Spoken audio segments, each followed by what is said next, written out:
A few years ago, at the Apologetics ministry I started called Persuade, we invited people from all walks of life atheists, Mormons, even Planned Parenthood abortion advocates to debate controversial subjects. It was all about learning, arguing well, and exploring truth. There was a woman in our neighborhood who had never attended church, but she heard about Persuade and became interested. She started coming regularly and eventually decided she wanted to present on the subject of homosexuality. Her best friend was gay, and she felt compelled to make a case for how living a homosexual life could be healthy, good, and by design. She went through our rigorous 8-week training in critical thinking, logic, and rhetoric, preparing her argument. Even though I didn't agree with her, I gave her the best resources on both sides to help her make her case. But something happened about halfway through her preparation time. Something no one saw coming. Something she never could have imagined, let alone her best friend. For those of you new here, my name is Dr. Jack Mumford. I spent over a decade as a pastor, a police chaplain, and a Christian apologist. My goal in these videos is to help you understand the cultural forces shaping our world today, to give you the tools to navigate them with wisdom and truth. In today's world, society really only gives Christians two options: hate the gays as a bigot, or love and accept them. I choose the radical middle, love and accept them, and show them the truth about human sexuality and a life lived according to our godly design. In his book, Strange New World by Carl Trueman, he asks a crucial question. How did the ideas of a few elite thinkers like Marx, Nietzsche, and Freud, people many of us have never read, end up shaping the way we, the masses, think and live today? How have the thoughts and ideas of thinkers, whose books and even names may be unknown to the majority of people today, come to inform the intuitions of the man and women in the street? The shift we're talking about here isn't just academic. It's a cultural revolution that has made feelings, the inner self, authoritative. We no longer look to external moral structures like the church, family, or even the nation to tell us what's right and wrong. Instead, we rely on our feelings and our desires. So how did this shift happen? One major factor is technology. In the past, human life was communal. Music, for example, was something shared in person. Today, thanks to technology, we can listen to whatever we want, whenever we want, in complete privacy. Technology also reinforces the focus on the individual and upon individual satisfaction. Truman, Strange New World, 96. Technology has made expressive individualism.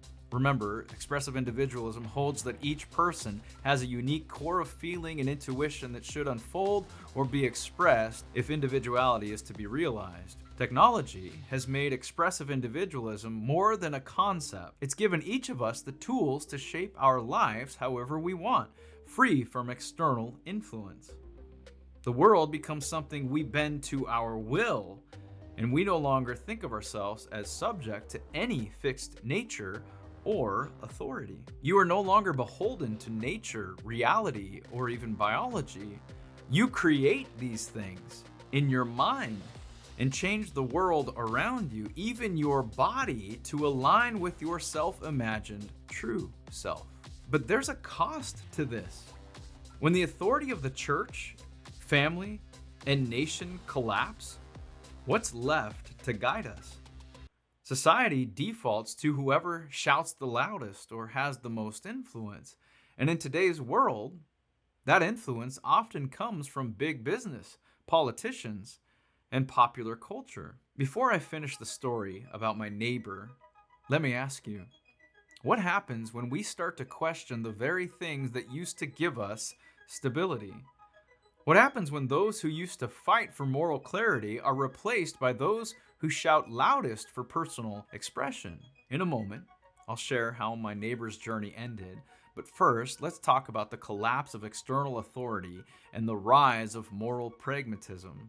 One of the key reasons we're in this identity crisis is because the traditional anchors of our identity, church, family, and nation, have collapsed. In today's culture, religion is often mocked as hypocritical. Families are portrayed as dysfunctional, and nations are seen as inherently oppressive. The cultured despisers of religion have dominated the ways in which religion has been presented in art, literature, and now pop culture for many decades, making religious claims seem implausible and religious people seem either hypocritical, idiotic, or both. Truman, Strange New World, 97. When these pillars fall, we lose our external sources of moral guidance. What fills that vacuum? The voices of new identities competing for dominance, each with their own set of rules, their own definitions of what's right and what's wrong. Nowhere is this more evident than in the realm of sexuality. Technology has made the sexual revolution possible, from contraception to birth control to pornography, making it easy to view sex as a recreational activity. But as Truman points out, this isn't just about behavior, it's about identity. The idea of sex as a pleasant recreation without the need for long-term commitment is simply far more plausible in a world with access to the pill. Truman, Strange New World, 102.